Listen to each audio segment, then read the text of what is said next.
4 o'clock. I'm Janet, the Plant Powered Peddler, and Sid Nodder is going to talk to us today. Tell me again, tell me the title.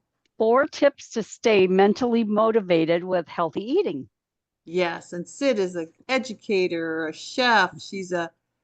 Works for PCRM, and she's just been around for a long time, and I'm so excited to have her here and tell us everything. And I'd also really, like people to know how you came to the plant-based world and that kind of thing too, Sid, but whichever you want to start with first. Yeah, I've been eating a plant-based diet in some form or fashion for 36 years, and I certainly didn't start doing it correctly. First, I had an unhealthy vegetarian diet, then I switched to an unhealthy vegan diet, and then back in 2008, I switched to whole food plant-based, no added oil. So that would be, 16 years now, the right way? I'm Wow. thinking, yeah. So quite a long time. I tell people don't take the time that I took to transition to this, jump in right away because I just didn't know any better. Well, how old were you when you actually did it? In my mid 30s, yeah, I'm Yeah, 69 right now. So that's yeah. pretty young, Sid. I was 65 when I finally got it. So, hmm I had high cholesterol, my bones were getting weak, and I was always sick because of my immune system being in poor condition. But all of that wow, reversed. excellent. hmm Very impressive. So go ahead, tell us. Tell us Oh, your, so what would you like to know? You want me to start my presentation? Okay, should I yeah. show the slides? Yes, that'd be great. All right, I'm going to try to share my screen here with you. All Oops, right. it says I'm disabled from share Oh, screening, so geez. you'll have to let me. No problem. Let's see here. Allow to record. Oh, no, I gotta go to the share button. An arrow up. There we go. Okay. There we go. All righty, let me see how this looks. How is that? Can you see that pretty clearly? Yes. I All see. right. Yeah. So this is how to stay motivated with healthy eating. And I know many of you that are plant-based for a long, long time. Even as true veterans, we can still lose our motivation from time to time. So here's some tips to help us stay on the track. And we're just getting off the holidays, but that's the time of year when stress levels are really high and food is everywhere in abundance. Um, and that's often the time too when we give ourselves unspoken permission to go off track. So that's something we have to keep in mind. Uh, Moderation is one thing, and we don't really promote that very much because it's easy to go off the slippery slope when you're eating in moderation. But sometimes we do give ourselves unspoken permission to eat off plan. But the key to staying motivated lies directly between our ears. I've heard it said that this success rather with this way of eating is 80% mentality and only 20% skill. And I really agree with that. I think our mental thoughts about staying on track is what's going to make or break us many times, especially if you're an emotional eater like I am. So, have you ever heard the story of the two wolves, the tale of the two wolves? I heard this story many years ago and I've just never forgotten it. And there are several variations of this story online, but it's a legend that illustrates the importance of our thoughts and our choices. And how it goes is that there's a Cherokee grandfather and he's teaching his grandson about life. And he tells his grandson that a fight is going on inside of me every single day between two wolves. One wolf is the evil wolf. He represents anger and sorrow and regret and greed. And he said the good wolf represents joy and peace and love and serenity and hope. And he said, this fight is going on within me every day and inside every other person too, even inside of you, my grandson. And the grandson thinks for a minute. He goes, well, grandfather, which wolf will win? And he says, the one that you feed. And this is just a powerful illustration of our thoughts, right? It's the thoughts that we feed, which then dictate our actions. And I just love that tale. I've never forgotten it. So today I'm going to give you 4 tips to help feed the good wolf, right? The good wolf in our life. But before I do that, I will remind you that the evil wolf is going to try to tell you and tell all of us that there's no way we can stick with this sometimes. He's our inner critic. I don't know if you have an inner critic. I sure do. He tries to discourage us. He might bring up our past failures or try to get us to believe lies about ourselves. And he just tries to lower our self-esteem. And we can't always ignore those negative thoughts, but we can recognize them for what they are and stop giving them all of our attention. So when we stop fixating on those thoughts that don't serve us well, then the evil wolf will lose his strength and power over us. So the good wolf, on the other hand, and this is a conscious decision, it just doesn't just happen. We have to actually consciously think about this. The good wolf reminds us of our strengths and that we are intelligent, confident people who do have the ability to continue down the right path toward our goals, in spite of any obstacles that might come along. So the good wolf reminds you of your past successes, right? Your accomplishments, and he shows you how far you've already come and he encourages you to keep going. And the truth is, sometimes it's easier just to feed the evil wolf because that doesn't require much effort, right? He wants us to just give up and stay, stuck where we are. But feeding the good wolf takes effort and determination and courage. But the more we feed the good wolf, the stronger he grows within us and the more empowered we are. So now here's the tips that I want to share with you today on how to stay motivated. In other words, how to feed the good wolf to stay motivated. And the first tip is to remember your big whys, your motivators for eating this way in the first place, right? Sometimes we lose track of those. And when we have those deep motivations, that's really crucial to our success because that's what's going to drive us to make things happen. So all of us had our initial reasons for eating plant-based. Maybe it was concern for the animals or weight loss or health issues or some combination or the environment.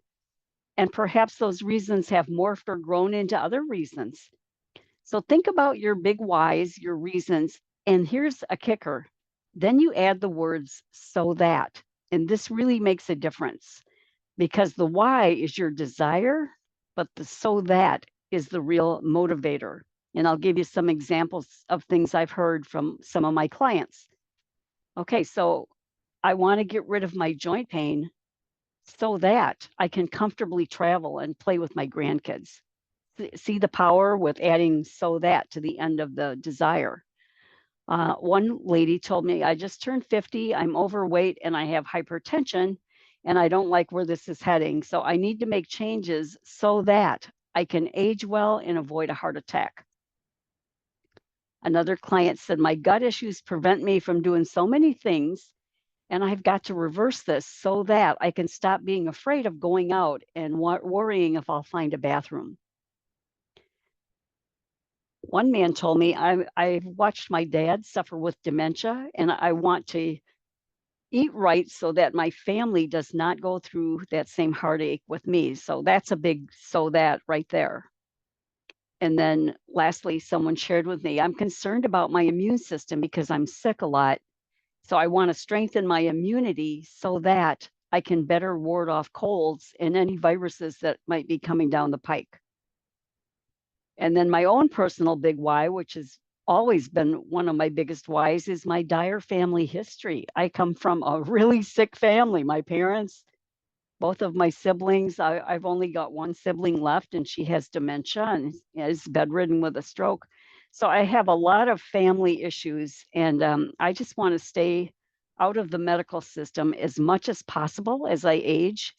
And I want to hike when I'm in my 80s and I want to stay independent to make my own decisions about where I'm going to live someday. So those are my big whys. And they have to be big whys too. So think about what your big whys are. Because if you have a big enough why, you'll endure anyhow, right? I love that saying. All right, so that's the first tip, is to examine your big whys and add a "so that." The next tip is to examine yourself for any limiting beliefs. And I first learned about this years ago. I read a book called Cruise Ship or Nursing Home. And in that book, they talked about limiting beliefs, which are really these false assumptions that we have about ourselves or about how the world works. There's those little voices that restrict the way we live and they block us from maybe reaching our full potential. They start out as these little thoughts that we tell ourselves over and over, and then until we finally internalize those little thoughts as truths to be believed. And we all have these. We all have some limiting beliefs. And that evil wolf, he loves to add fuel to the fire with our limiting beliefs. So if you've ever sabotaged your own success in some way, as I have in the past, chances are high that maybe you've formed a limiting belief. And here's a few of them that I've heard over the years. And this is, I'll run through this fast. It's not in the cards for me to be thin. I never stick to anything. I can't afford to eat healthy. Being overweight runs in my family. Healthy food tastes horrible. I've tried everything. Diets won't matter. It's too hard. It's too expensive. I can't give up my sweets. This is just who I am. It's my personality. I don't have energy or time to exercise. I'm too old, or I'm too old to change. And so if you've ever told yourself anything internally, like along those lines, you might have a limiting belief. So they can sound like excuses a lot of times, these limiting beliefs, but they can stop us from making progress too. And they can really sabotage our motivation when it comes to sticking with our healthy plan. So the trick is to catch those negative thought patterns as soon as they begin, and then replace them with some realistic statements that are going to lead to positive actions. In other words, we're going to stop feeding the evil wolf and start empowering the good wolf. And one way to do that is to get a piece of paper and draw a line down the middle. And then in the left-hand column, write down any limiting beliefs that you might have. And this is going to take some soul searching and some thinking, that's not going to pop right into your head unless maybe they will, but you might have to search and think about what you're telling yourselves, that could be a limiting belief. So, I'm too old to lose weight. I don't have time to cook. My parents were sick and overweight, so I will be too.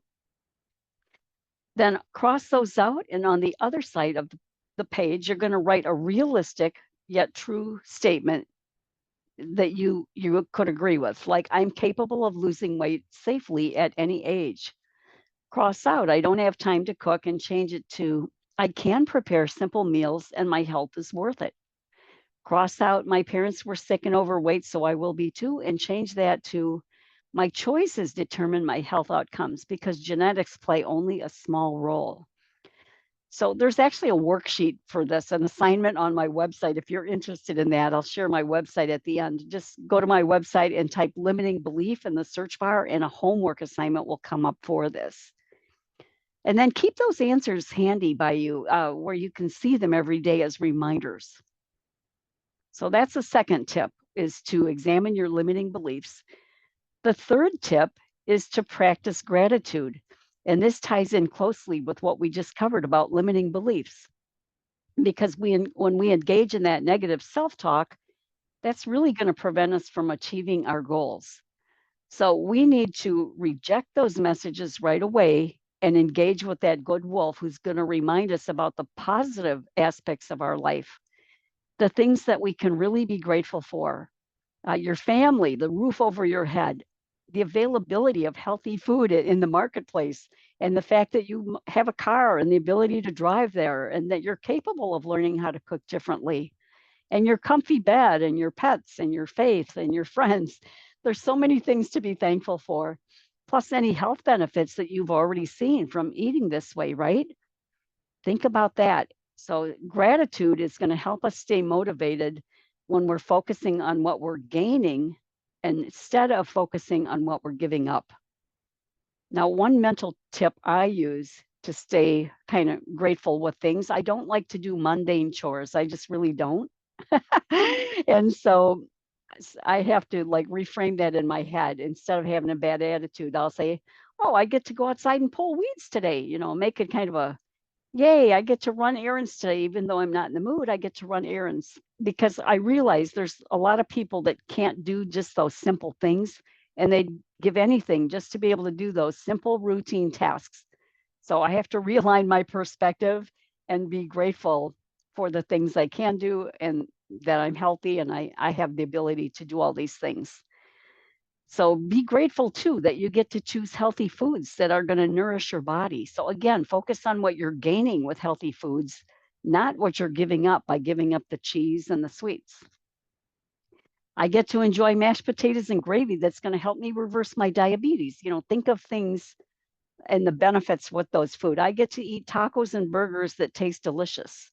I get to eat ice cream and chocolate pudding that's not going to contribute to my joint pain. And I get to not be a helpless victim, when it comes to my health outcome. So with every healthy meal that you have, you can feed that good wolf by being grateful for the benefits that that food is providing you. All right, that's the third tip, is practice gratitude. And the fourth tip, which I think is crucial to the whole thing, is to choose your internal words wisely in order to stick with good habits. So when we are faced with temptations, with foods that we really shouldn't be eating, we have to determine ahead of time what words or statements are going to boost our resistance to refuse that food.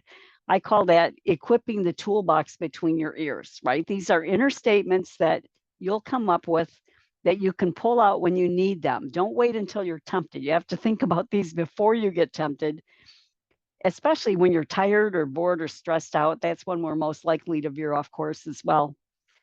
So you might want to write down some statements and keep them handy so they're at your disposal. Here's a couple tips for that. So don't say I'll try.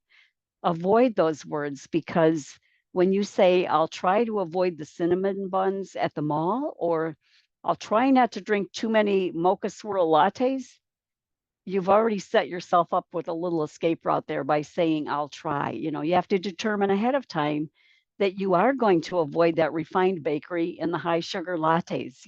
Make it a determination, not a I'll try situation. So then use positive statements to bolster your motivations.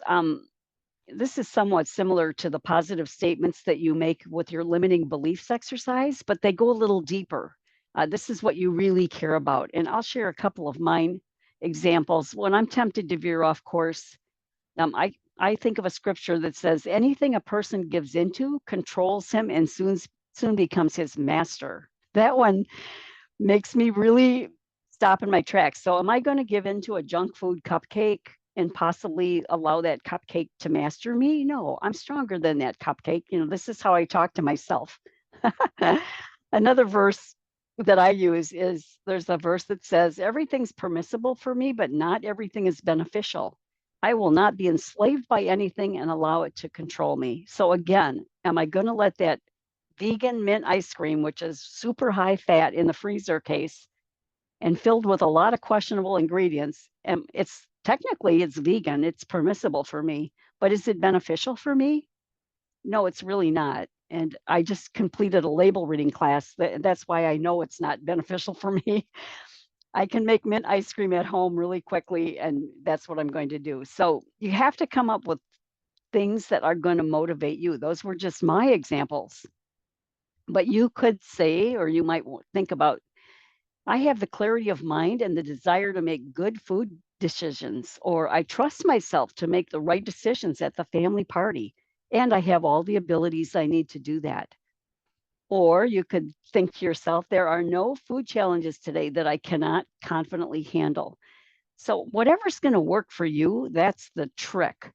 You have to determine which statements are going to resonate with you enough to provide motivation for you.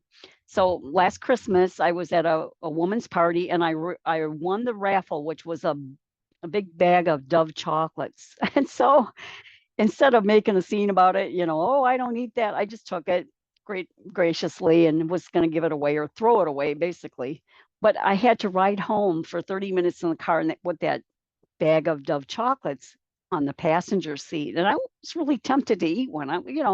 It's Christmas, I could eat a Dove chocolate, but I did not do it because those internal words, and I'll share the one that worked for me best, those internal words allowed me to get home and throw the bag away. This is the one that works for me the best, saying I don't versus I can't. And there are several articles online about a study that was published in the Journal of Consumer Research, which compared the difference between using the words I don't versus I can't. So researchers started the study with one group, and when they were faced with a temptation, they would use the words I can't. For example, I can't eat ice cream. The other group, when they were faced with a temptation, they were told to use the words I don't, or I don't eat ice cream. And then they had to repeat that phrase over and over. And as they left the room, the students who said I can't chose a candy bar 61% of the time that they were offered, while the I don't students only chose the candy bar 36% of the time. So based on that, the researchers designed a new study where they took 30 women and asked them to sign up for a health and wellness seminar. And all of them were told to think of a long-term wellness goal that was important to them. So it was very specific to them. What goal did they want to achieve? And then they were divided into 3 groups. Group 1 was just say no. For example, when they were tempted to lapse on their goal, the first group said, I'll just say no to missing my workout. The second group was, I can't miss my workout. And the third group was, I don't miss my workouts. And then for the next 10 days, each woman received an email and she had to report her progress. So after 10 days, the group that said just say no to missing the workouts, only 3 out of 10 stuck with their goal the entire 10 days. Group 2, the ones that said I can't miss my workout, only 1 out of 10 stuck with their goals. But the group that said I don't miss workouts, 8 out of 10 stuck with their goals the entire 10 days. And the researchers figured out that the words we use are creating a feedback loop in our brain that impacts our future behaviors.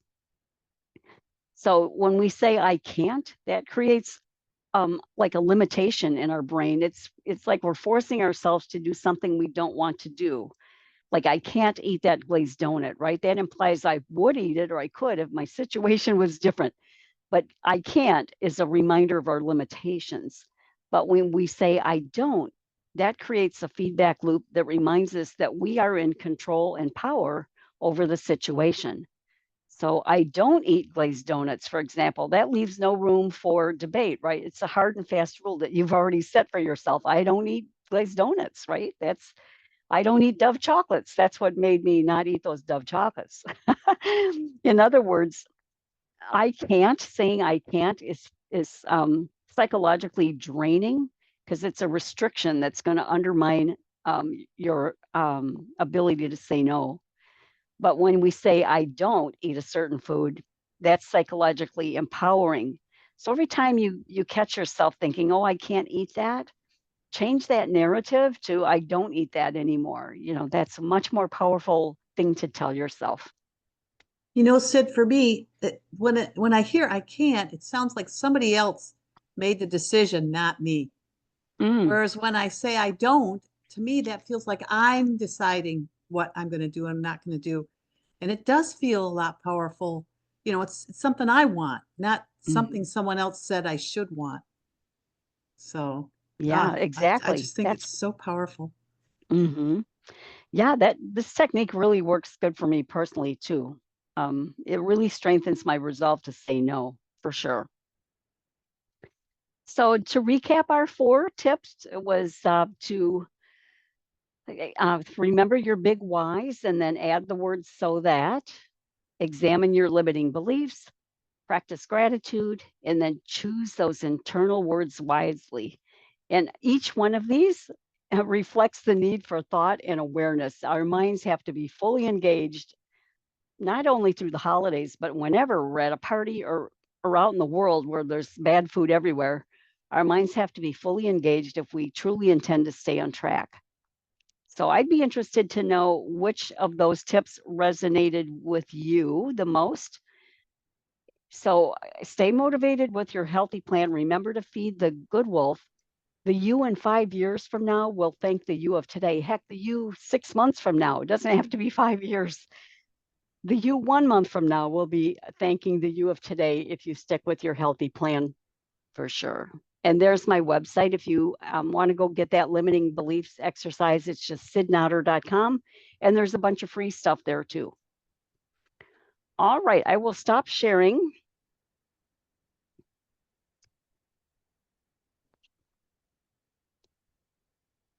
Okay, so what tip resonated the most with everybody, Janet? Well, I like them all. They all resonate with me. I think it's wonderful. Does anybody else have any I- feedback? Connie's got something. Oh, I love that first one. I want to X so that. I think the so that is so important. That was really good. The whole presentation was very good. Thank you. You're welcome so much. I think focus is very important. It's Karen.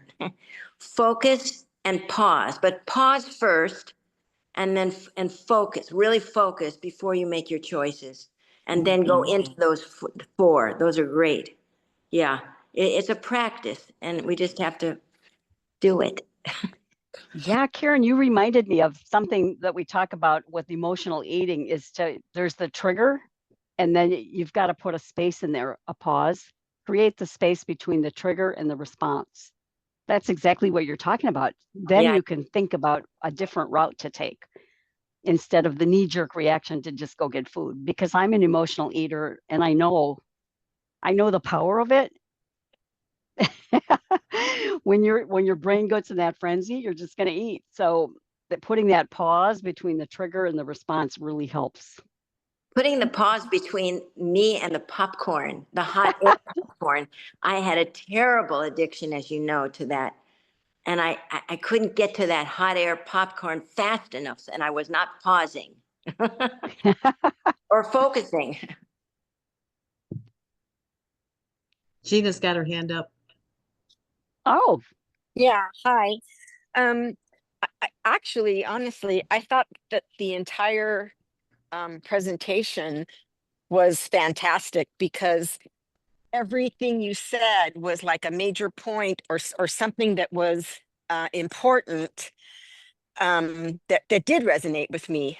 I would have to say, the tale of the two wolves, and then what Connie said about adding that so that. I'm walking my dog right now, but I'm excited to go home and take it out with a piece of paper and to really think about my so that's, And so I just wanted to let you know that I just thought this was fantastic. And I'm gonna go find that piece of paper for the, on your website. okay. Thanks. One of your so that's might be that you can walk the dog, right? So that you can always walk the dog. Yes, yes. I'll take power of it, but I have to walk the dog too. But yeah, so that you're right though, so that I can walk the dog. Jennifer's got her hand up. Well, hey there, everybody. Hi, Sid. That was really wonderful. Hi, Jennifer. Yeah, I also really appreciated some of those were reminders for me. Some of those were new ways of thinking. But the one that I wanted to talk about with you that resonated with me was the I can't versus I don't. Mm-hmm. And it's interesting for me because I do say I can't. And I say I can't sometimes to avoid conflict with other people. So I know I don't inside, but if I feel like I'm going to hurt someone's feelings, if I feel like someone's not going to understand where I'm coming from, it feels safer for me to say, I can't. I'm, had this illness. I mean, things that are true, right? Even if I'm not in that same space. And so I thought that I would share that because I think it may be a different way of thinking than, what you shared, which was more empowering. Here I am looking at it like a safe place because I'm concerned about others in the outside, and that's something that I am working on. So I don't Mm. know if you have any thoughts or if you've heard of anybody else saying that before. Well, when you say I can't to people, is that internally you really don't want to eat that food, right? You've already determined that you don't eat that food internally. You've already, Right. yeah. Right. So even like you were talking about the chocolates on the side and you won, you know, I mean, if you catch me at the right moment and I don't live in a clean environment and I'm Mm. having whatever going on, right? I might think, you know, like, I won't do it, but I could think about it. And so it's easy for me to say, you know, I can't because, and then sometimes I feel like I have to explain why, because this isn't it, and that's in it, and this ingredients and that, and it doesn't, you know, and then other times why do I need to do that? Why do I need to explain myself? Why can't I just say, no, I don't do that? So thanks, but no thanks, and just move on. I don't know. Yeah. Only you will know the answer there. Right, right. I Jennifer. can understand Oh, though why you do. Oh, I'm sorry. no, go ahead, Sid, go ahead. I can understand why it's sometimes easier to just say, oh, I can't eat that for medical reasons, or I'm following a special diet for health reasons, you know, so I can't have that. But internally, it's not that you're tempted to eat it. That self-talk is different than what you're saying to other people. I think that's the difference. Should it be, or, and I'm asking your opinion, should it be together the same, internal and external? I mean, you know, does that make That's more sense? Because then are you being transparent throughout? I don't know. yeah, like true to your own values or something, being true. Yeah, that's something to think about, isn't it? Good Yeah, question. for letting me share. I was just going to say, I really related. I thought the same thing, Jennifer, when I was listening to it. But and similar to you, what I thought was, gosh, it's I love I don't, and it is much more empowering. And I am going to say that. But what did cross my mind was, gosh, it's so much easier with other people when I say I can't, because then I get less pushback, you know. But Right. but then when you said, well, I don't do that, I heard you say that, it was like, oh, well, that's not so easy to give pushback, to get pushback either. Mhm. So that was really interesting. Yeah. Jennifer, it sort of separates you from the tribe that Dr. Lyle discussed. And we don't want to do that. We don't want dissension. So it's very understandable. It's very gentle of you to do that. But maybe if you can I guess if I can be strong enough to know who I am and then still say something that will be palatable for them, we can get along without going along. Mhm.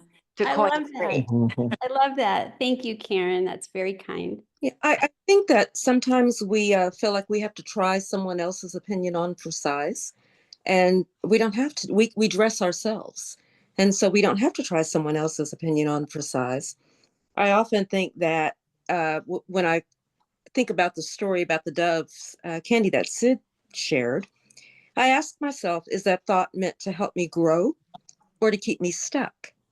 And so if I'm having those thoughts that are not taking me forward into that higher version of myself that I want to be, then that's a thought that's keeping me stuck. So also, am I thinking about it on, on the love side or the fear side? I want to do what is serves me best because I care about me. So I think that's important. And I love to watch your words. I mean, especially the word but. I mean, we but all the time. We but and we should, and so and so and so and so, but, and we've just negated everything we've said. And the shoulda, I should, I should, I should. And so that resonated with me, just to really be aware of your words, because they resonate. Your body hears what your mind says. And so, yeah, I just wanted to share those things. Thank you for letting me Thanks, share. Robin. Thank you. Esther's here. Hi, Esther. Hi, how you doing? I don't know if you can hear me. Yes. Here, I'll pull you up. Oh, I yeah. don't think I can pull you up if you don't have your video on. Oh, okay. Let me start my video.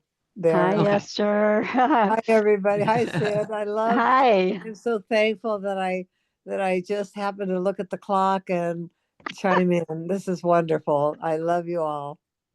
You look all snuggled in. Yeah, yeah. You've been a busy girl lately. My goodness. Oh my goodness. It's been I don't know how to describe it. It's been a whirlwind, it's been hell, it's been heaven. It's been up and down the emotional roller coaster of life and death, and it's constantly being reminded of who we all are. Life is not easy, even though in retrospect it seems easy, but it's a journey with potholes, you know. That's good. That's a good one. Oh, hi, Karen. Hi, Esther. I don't know what you're seeing. I'm just laying here on my bed with my fuzzy coat on. Very relaxing. Yeah. Just your pretty face. Oh, thank you. Yeah, but, you know, it's just interesting how I wrote on Facebook the other day, when it seems like all hell is breaking loose, give thanks. Mhm. Yeah. And Yeah. that sounds strange, but No. you know, that means it's breaking up. And it also means that no matter what's going on in our lives, we don't have to understand everything. We just have to be thankful that we're all being grown to be the best we can be, and we're maturing, and you know, growth is painful. Yep. It's So true. okay. It's okay. You know, it's better than being stagnant. Mhm. That's right. And Hey, Annette. And Tracy Lynn is here from Australia. oh wow, Yeah. I loved Australia. Oh, me too. And Annette's here from Nova Scotia, but Hi. where are you now, Annette? I'm in St. Lucia. St. Oh, Lucia. Yes. My brother used to is be it a missionary there.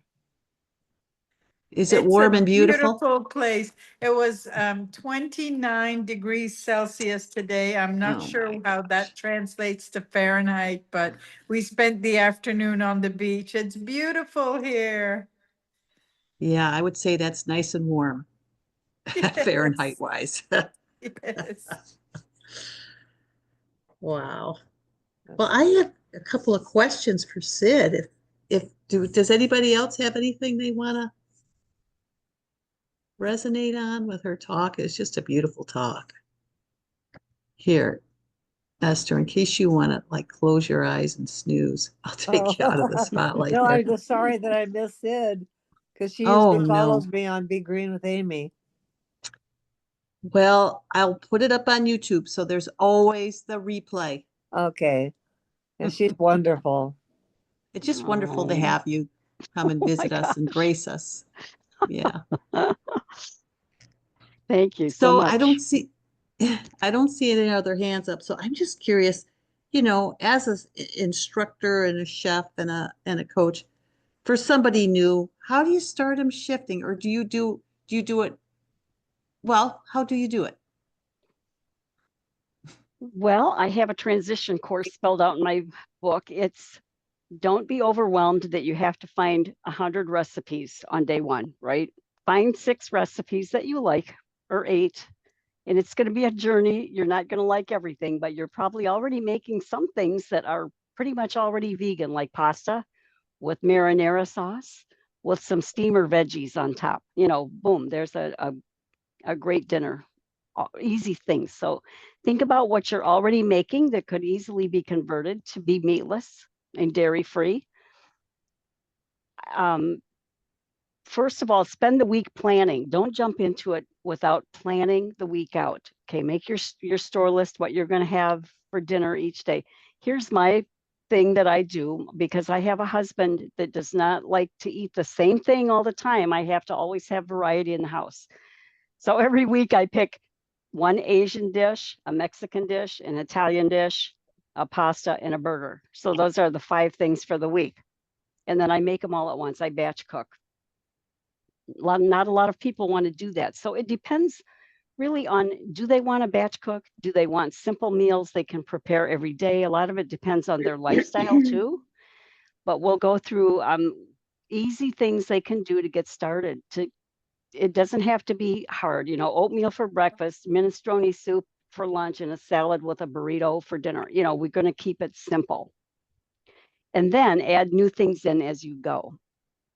And then a lot depends too, if they have a clean environment or if there's still going to be off-plan foods in the house. That requires different strategies. A lot of people that I coach, they eat out a lot. And so to try to get them to think about cooking more, or to show them easy things they can order, like plant strong soups or something, for the people that really don't want to cook. There are people that don't want to cook at all. So that's a little more challenging, but it can be done. So it's just so customizable to every different person based on their lifestyle. Oh, go ahead. I was going to ask, do you talk right away about sugar, fat, and salt, or? No, I talk about limiting that. I don't talk about eliminating that right away, because I want them to gradually go into this before we get into salt substitutes or healthier sugars. The label reading class, guys, oh my gosh, I'm so blown away by what I've been researching this for months and months, and finally got this course completed, which is on my website on the courses tab. But the things that are in our food are astonishing, and a lot of it does not even have to go through the government approval. Companies are free to determine what's safe. I mean, all of these things, when you start reading labels, that's what scares me the most. Like, people don't realize what they're consuming in these ultra processed foods, which adults are getting nearly 60% of their calories now from ultra processed foods, and kids are getting nearly 70%, which is horrible.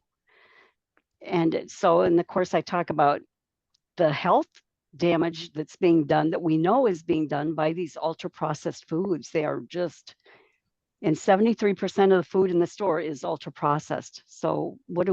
We stick to the produce section, right? The dry bulk section.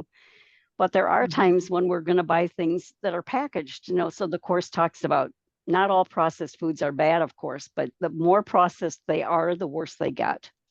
I'm sorry, I digressed off the question about helping people I transition. totally agree. I mean, we're just surrounded now by chronic illness, whereas, some of these things you rarely heard about now. Everybody knows somebody, like Chef AJ was saying, with cancer. Everybody knows somebody who's going through cancer. So it's just, how do we get this across to people? Because we're all interested in being able to talk to people, but we don't want to have the opposite effect of turning them off, rather than answering curious questions and stuff like that. I don't know. Do you find new people? Are there still misconceptions about plant-based cooking and what that means and what it takes? Or Sure. Oh yeah, the protein, the calcium thing, that always is a concern. I'm not going to be getting my nutrients. Some of them feel that way. Cheese, how can I live without cheese, which we know is the highest addictive food? There's just a lot of misconceptions about the nutrients in food. They don't realize that plants are the source of calcium and protein. That's the source of those nutrients. And so once they understand it, though, I had a class at my house about right after the new year, a kickstart class for PCRM. And I had about 14 people here, and I did not tell them that I just listed the class, Healthier Habits. Come and learn how to have healthier habits. And when they learned that I was promoting plant-based, I could see a few were disappointed, but by the end of the class, they were signing up to get books and, it's when you convince them with the facts. If I'd have advertised it as plant-based, and I'm not trying to be deceptive, they wouldn't come. But if I advertise it as healthier options to what you're currently doing, they'll come, and listen. So That in yeah. itself is such a huge misconception that when you say vegan or plant-based, people think it's something other than what they already eat. Mhm. Or I don't know what they're thinking. Like it's not normal food. I go, this is all normal food from the grocery store. A lot of it's from Yeah. Walmart. So it's not like this is alien food. There's a lot of misconceptions about it. And there's a lot of junk food transition foods out there too, like sausages and burgers. And I went through that phase myself where I was eating Morningstar corn dogs, which are not healthy, and chick patties and all that stuff. I ate that for several years before I realized that I was not really eating a healthy diet just because I was eating a vegan diet. Yeah. Mhm. Has anything pulled you off the diet over the years? To regular sugar, salt, and not salt, but refined sugars and meat. Oh yeah. I've Yeah. never been pulled off to animal products, but I have Uh-huh. been pulled off to sweets. I worked in an office with a candy jar on the desk when I'd fill in, and there's this. So yeah, I've had mini candy bars. There's times when I've given into that and then felt horrible about it. But I also know it's the overall pattern of things that matter a lot too. Even Dr. Greger talks about that. If you have a bowl of your grandma's chicken soup, once a quarter, every now and then, you're not going to die from that. So So it's you've the been able to overall get right pattern. back on? Oh yeah. Hmm. Oh, see, that makes all the difference. But what I keep hearing is people that go off, they can't get back on for weeks and months, even Yeah. years. They just can't. That's scary for me. That keeps me on the straight and narrow. Mhm. Yes, I've experienced people that have done that as well. In fact, many of my own clients, it's sad because I see how well they did. They lost a lot of weight. They got off some meds, doing great, and then they trigger back and they go, and now they weigh more than they ever did. So And they're I back on all asked their them, medication. yeah, Yeah. You were going to yeah, say you asked them. yeah. I asked them why. A lot of times they don't really know. It's convenience, or they had one slip up and that just set them off the slippery slope, and they went back to the old pattern. That's what I think. That I mean, and I've done it plenty of times in the 65 years that I would diet and be doing standard American diets that people would talk to me, oh, you just this once, you can get right back on, and I never could. And that's why Mhm. I'm too scared to do it now, that I don't ever want to go back there. Mhm. So that's good. That's your big why. You've got a big why It's there. Yeah, I've got three big whys. So yeah. Yeah. Gina's saying she's having trouble getting back to 100% after her surgery. She's got the complication of other illness, and she just had a huge surgery. I don't know if you know what her surgery was, but Mona's got her No. hand up. Let's pin Mona. Oh, I can't pin you unless you turn your That's or okay. not. It's Okay. okay. I don't need to be pinned. Anyway, you were talking along the lines about, getting off track. And tonight, I always make batch soups, and put them in the freezer. And I pulled one out. It was a black bean soup. I hadn't had it in some time now. And I opened it, had it all heated up and ready to go. And I took the first bite, and it was so salty tasting that I just literally I couldn't do it. I could not eat it because I've been so good for 3 weeks now. My blood pressure's finally back down there in a range that's acceptable, to modern medicine. It's like in the 120s now, where I was in the 150s. So I literally took 5 bags of those soups out of the freezer and got rid of them. I'm like you, Wow. Janet. I'm at a point now, this is do or die for me. I cannot do it, but I can't go back. Yep, I'm with you, So Mona. that's my no. that's not for me. And I'll definitely use that word, no. Mhm. I don't have a problem with it, and I'm uncomfortable saying the other things because I always feel like if I get caught in a lie, somebody's gonna find out and call me out on it, and so I just don't. Yeah. I'd rather just like face whatever funny faces they make at me or whatever. I just deal with it. Yeah. So back to It the is topic amazing. of slip ups, because you know we all are subject to those. Learn from those. That's the key. Like what triggered you to go off the path? Recognize what happened and why you were you tired? Was it emotional? You know, whatever it was. And then figure out alternative ways to cope with that emotion the next time, or take that 5-minute sit down. You know, use those slip ups to learn, right? And don't beat yourself up over it, right? Imagine you're counseling a friend that did that same thing. You wouldn't say, "Oh, that was bad. You're a loser." You would never say that to somebody you're counseling, right? But we Yeah. would say it to ourselves. And so Yeah. talk to yourself like you would as if you were talking to a friend. That's another thing I don't want is that morning after. It's like, no, I'm not going to go there. I hate it the morning after when you feel the shame and the guilt and Mm, the uncomfortable belly and yeah. that was the one good thing about taking so long to understand calorie density and the pleasure trap is that once I got it, I'm not giving it back. I'm keeping Mhm. it. So my stress eating isn't so much about going off plan. It's just about eating too much. You know, I'm still Yeah. eating good food, but I'm eating too much. Yeah. That's what Any happens to me. suggestions? Any suggestions for that? Yeah, well, again, it's that why. Why am I Yeah. eating right now when I'm not hungry? You I'm know, just being facetious. I'm just Yeah. teasing you, Phil. Okay. Sometimes I know what it is and I still am tempted to do it, you know. So I like Dr. Lim. He has got a talk on emotional eating, and I included some of that advice in mine too about that pause. We talked about putting the pause, the space between the trigger and the response. That's a big one. Yep. That's what And Connie finding teaches alternative too. ways to cope too, like finding alternative ways to cope that don't involve food. Like, what could I do instead that's not gonna, can I clean out the junk drawer? You know, whatever. Think of something to do.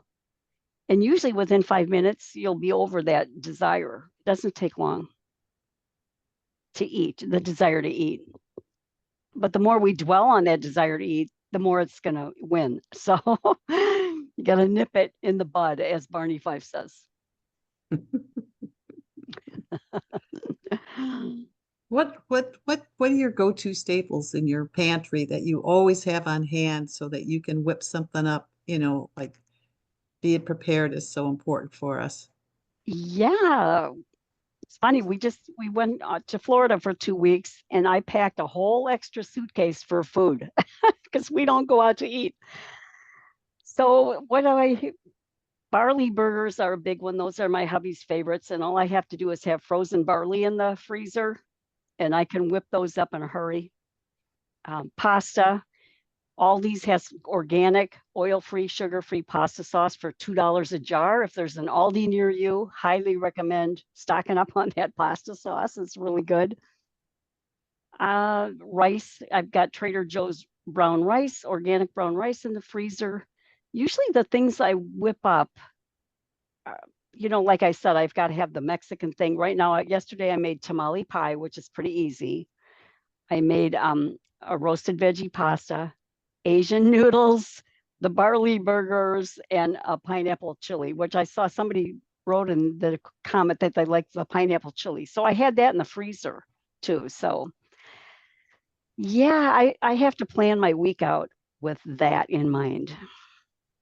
And then I do keep like Rip Esselstyn's soups on hand for those times when he's got good burger mixes too. Rip Esselstyn, the mushroom burger mix is one of my favorite things now. Like I took many bags of that to Florida. You just mix it with water and make burgers. Mm-hmm. Yeah. Yeah, okay, I just want to ask you, when you talk about batch cooking and you say you do it all at once, you've got the 5 different types of food that you're doing.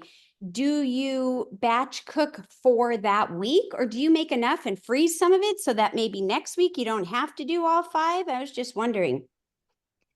Yeah, I make the regular recipes, and the ones that we are going to still have left over, I'll put them in the freezer like a day 4 or 5 if I know we're not going to eat all that before the next store run. So it depends on what it is, which is why I had the pineapple chili in the freezer. Mhm.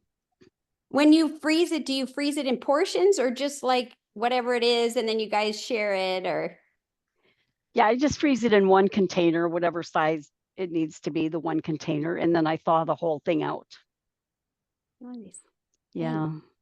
Oh, I wanted to let you know that I froze one of Alyssa's wraps, and a few people wanted to know what it was like when I took it out. Well, I thawed it out today and it was perfect. Oh, wow.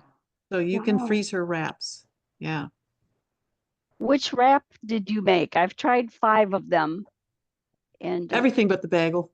okay, that's my favorite Yeah. too. My husband is such a texture guy. It's got, if he thinks it tastes too rubbery, so I'm still looking for the one that he'll eat. Yeah, everything Not but the that- bagel was even better texture after I thawed it. There was nothing chewy or leathery about it. It was real soft, and I'm Mm. looking forward to it again tomorrow because I do a half at a time. But I'll be making more. I think, Jennifer, how many have we done? About 13 of them so far. So many, yeah. Yeah. But there's 30, so we still got a bunch that we've got to do Mm. just for fun. Mhm. And I just made her tortillas a week ago. I froze those. So I thought, I wonder how the tortillas would be frozen. So I figure when I take one out, I'll stick it in the dehydrator to warm it up and see how that is. Because they do, after a while, I know she keeps hers lying around, but after a while, they get tougher. So I'm wondering if I freeze it, if it won't do that. Because, I make 14 of them.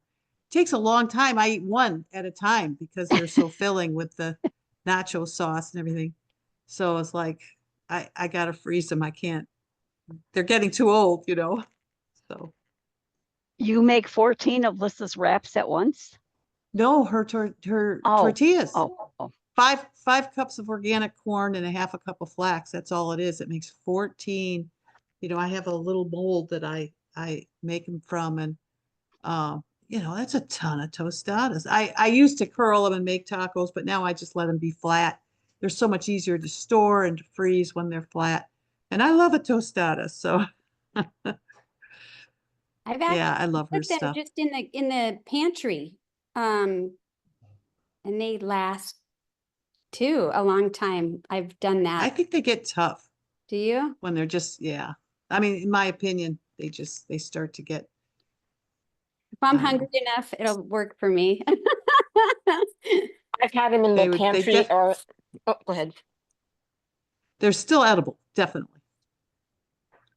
I've had them in the pantry and I've had them in the fridge, and I've had them for like a month, and they're still good, but yeah, they do get tough and chewy, Janet. But you Yeah. know what? I just take them out as kind of a leathery snack, like I want something to chew on, and so it actually works for me. But Uh-huh. yeah, I know And what I you're wonder, saying. well, I wonder too if they would work to stick them in the dehydrator a little bit.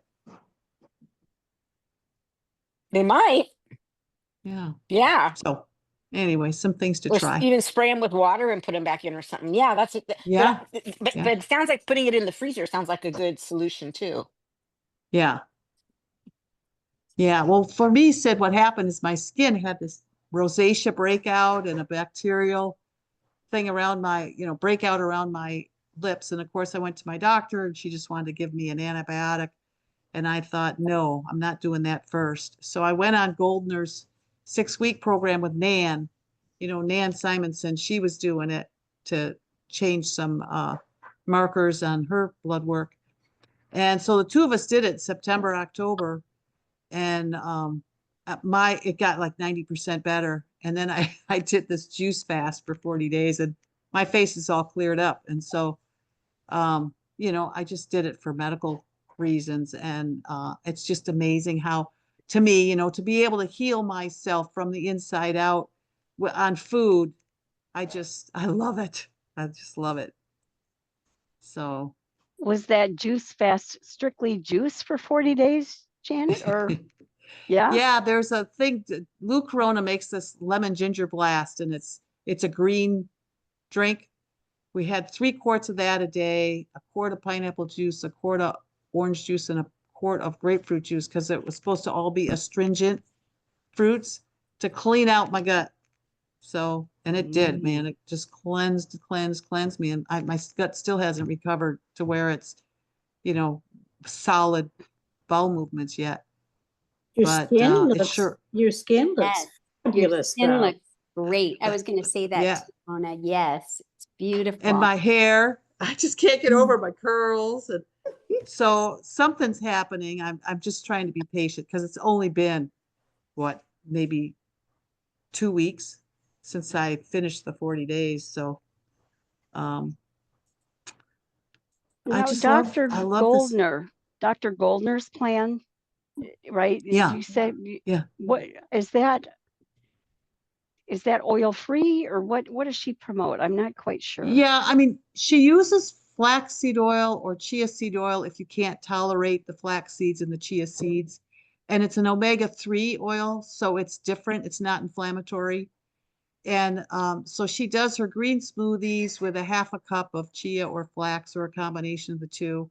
The blender's full of greens, like at least 12 ounces of spinach or kale or chard or arugula or some leafy green, and combination of the leafy green and cruciferous also, because she wants you to eat 2 pounds a day, 24 ounces. And then you fill it with water and enough fruit to make it palatable. So, a banana or two and a little, maybe some mango and pineapple are common fruits that she uses.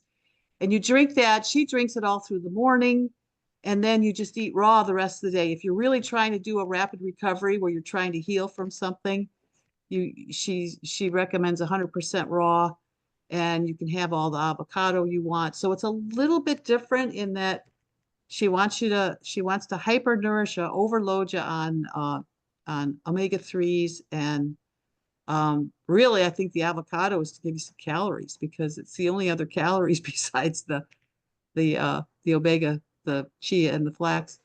And then water, like at least 96 ounces of water a day. She drinks a gallon of water a day. So the hyperhydration is, to me, that's the toughest part. So anyways, yeah, that's her basically. I mean, it's Dan and I were just guessing from her. We watch her Wednesday lives. We watch her when she's on Dr. or Chef AJ. She's on once a month there, and just and from her books, we've got all her books, and just what we could put together. Now, Nan has started the actual program last Saturday. Nan is working with Dr. Goldner every day. So, and she's doing some YouTubes on it. So it's exciting to hear what she's learning and how she's doing. But some of her markers came back up after she started eating cooked food again. So she wanted to really work with Dr. Goldner and really get the psychological part too, because Dr. Goldner's so amazing, with her attitude and her gratitude and her ability to turn things around. And so, yeah. Oh, geez, it's after 5, you guys. It's time for us to go. Oh, Sid, thank you so much for coming on and talking with us. And boy, you're just so right on with all the rest of us. I mean, your talk was just well received, and I just really appreciate you. You're just such a bonus to the plant world. Thank you so much for having me and asking me to come on. And remember to always feed your good wolf this month coming up. Maybe give your good wolf a name. I'm going to name mine. I'm not sure what he's going to be named, but that's a great idea. Yeah. Okay. Well, you're welcome to come anytime. I've got you in my Power Women list. We're all aging powerfully here, and so if you want to be off the list, just let me know. But I have periodically have people coming and talking with us, So, and then if there's nobody there, I'll talk about my trip, my travels as I tour on a bicycle, which is why I call myself the plant powered peddler. I stay 100% whole food and just I cook and we just all hang out together and talk about things and keep each other motivated because that was for me said, you know, well, what do you do once you're on maintenance and all the other things that used to be, I never maintained before. This is the first time in my life I've maintained for like since 2021. And so it's like, well, what do we do now? So this is why I wanted to start a channel where you got to keep on going.